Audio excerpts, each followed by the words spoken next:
Hello అండి. Welcome to మావి చిగురు స్టోరీస్. ఈరోజు కథ నమ్మద్దురా దొంగ నక్కల్ని. ఈ కథ మొదలుపెట్టే ముందు ఈ ఛానల్ని కొత్తగా చూసేవారు, ఇంతవరకు సబ్స్క్రైబ్ చేయనివారు తప్పకుండా సబ్స్క్రైబ్ చేసి సపోర్ట్ చేయండి. ఈ కథ పూర్తిగా చూసి మీకు ఎలా అనిపించిందో కామెంట్ చేయండి. ఇక కథ మొదలు పెడదాం. ఒక అడవిలో ఒక నక్క ఉండేది. అది పెద్ద దొంగ. ఎవరెవరిని ఎప్పుడెప్పుడు ఎలాగెలాగా మోసం చేయాలనా అని ఆలోచిస్తూ ఉండేది. ఒకసారి ఆ నక్కకు అడవిలో మోసం చేయటానికి ఎవ్వరూ దొరకలేదు. ఎందుకంటే అందరినీ మోసం చేసింది కదా. ఇక వెతికి వెతికి వెతికి అలసిపోయింది. ఎలాగబ్బా ఇప్పుడు అని ఆలోచిస్తూ ఉంటే దానికి పాపం భూమమ్మ కనిపించింది. భూమమ్మ చాలా మంచిది, అమాయకురాలు. ఎవరేమడిగినా కాదనకుండా సహాయం చేస్తూ ఉండేది. నక్క భూమమ్మను చూడగానే పరిగెత్తుకుంటూ దగ్గరకొచ్చి, అమ్మా అమ్మా అమ్మా, చాలా ఆకలిగా ఉందమ్మా. 4 రోజుల నుండి తిందామంటే తిండి లేదు, కొందామంటే డబ్బులు లేవు. ఆకలితో నేను, నా భార్య, పిల్లలు చచ్చిపోయేటట్లున్నామమ్మా. ఒక్క 1000 రూపాయలు అప్పిచ్చావనుకో, వారం రోజుల్లో తిరిగి ఇచ్చేస్తాను అన్నది. భూమమ్మకు నక్క దొంగ ఎత్తులు తెలియవు కదా. దాంతో పాపం నిజమని నమ్మి 1000 రూపాయలు ఇచ్చేసింది. ఇక చూడు, నక్క ఒక్కటే జల్సా.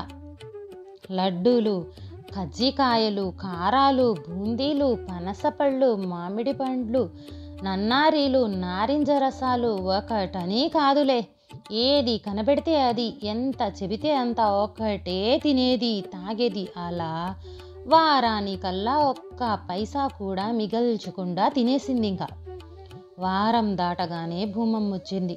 నక్క, ఓ నక్క, నక్క, వారం దాటగానే నా 1000 రూపాయలు నాకు ఇస్తానన్నావు కదా, ఇప్పుడివ్వు అన్నది.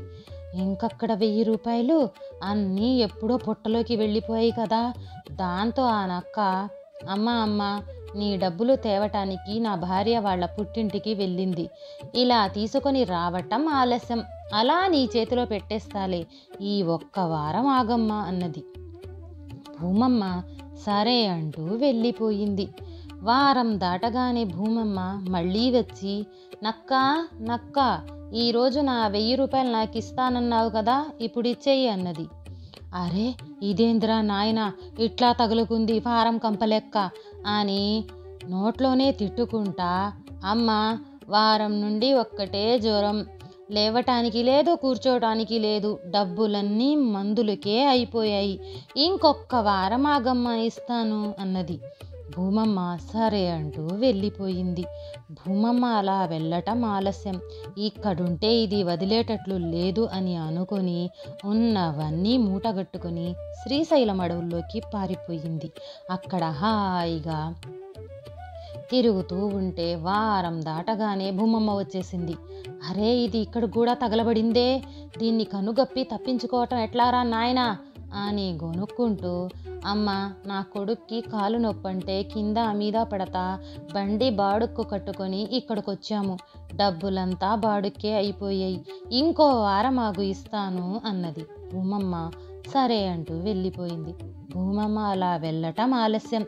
ఇదేందిరా నాయన, ఇది ఇట్లా పట్టుకునింది, దీన్ని వదిలించుకోవాలంటే ఇలా కాదు, దగ్గర దగ్గర ఊర్లు కాదు, కానుచూపు మేరల్లో ఆనవాళ్ళు కూడా కనిపించనంత దూరం వెళ్ళిపోవాలి అని అనుకొని తట్టా బుట్టా సర్దుకొని ఈసారి ఏకంగా 7 జిల్లాలు దాటి పారిపోయింది.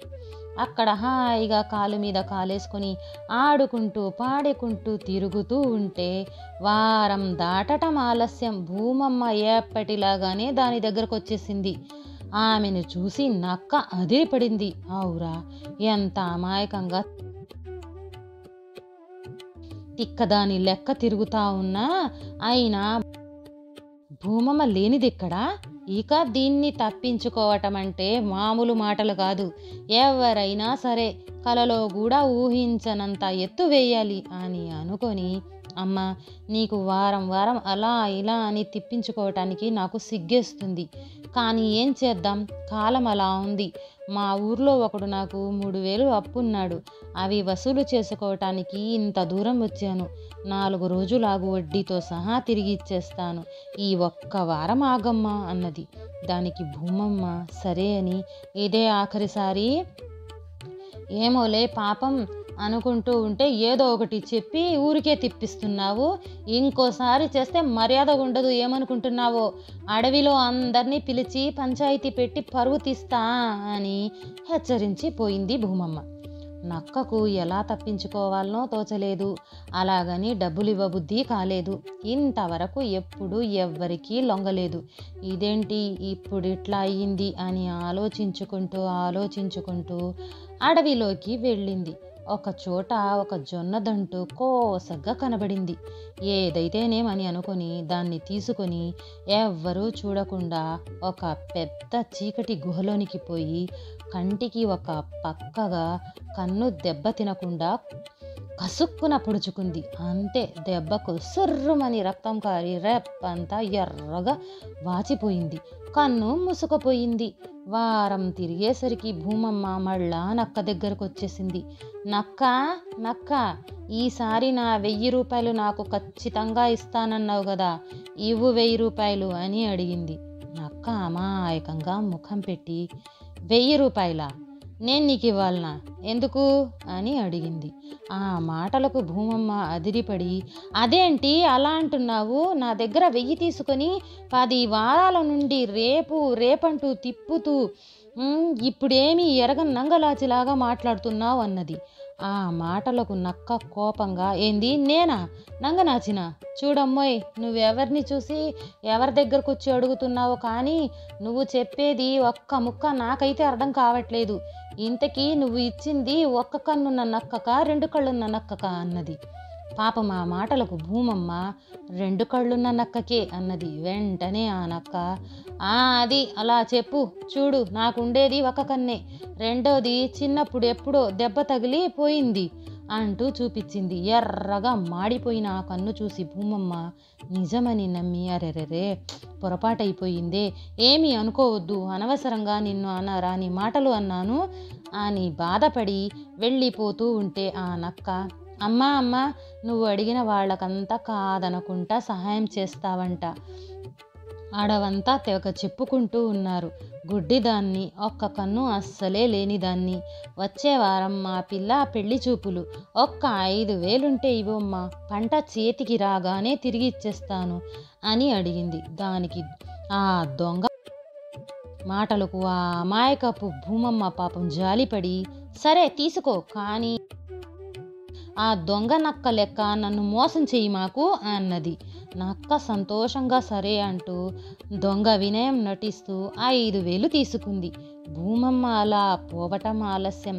ఆనందంగా ఆ డబ్బులు తీసుకుని పరిగెత్తుకుంటూ పక్కూరిలోని పేరు మూసిన ఒక వైద్యుని దగ్గరకు వెళ్ళి 1000 రూపాయలు ఖర్చు పెట్టి మంచి మంచి మందులు కొని తెచ్చుకుంది.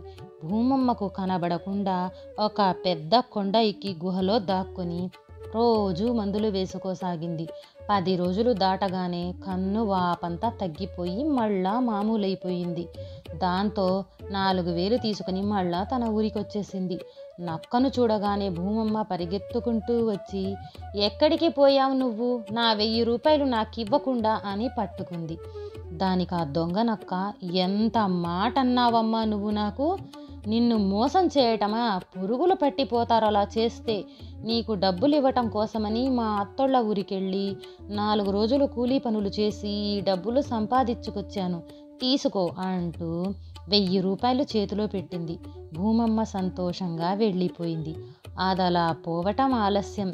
నక్క నవ్వుకుంటూ మిగతా 3,000 ఖర్చు పెట్టి జల్సా చేసుకోసాగింది. 5,000 తీసుకున్న గుడ్డి నక్క ఏమైపోయిందో ఎక్కడికెళ్ళిందో అర్థం కాక భూమమ్మ వెతుక్కుంటూ తిరగసాగింది. ఈ కథ నచ్చితే లైక్, షేర్ చేసి తప్పకుండా సబ్స్క్రైబ్ చేయండి.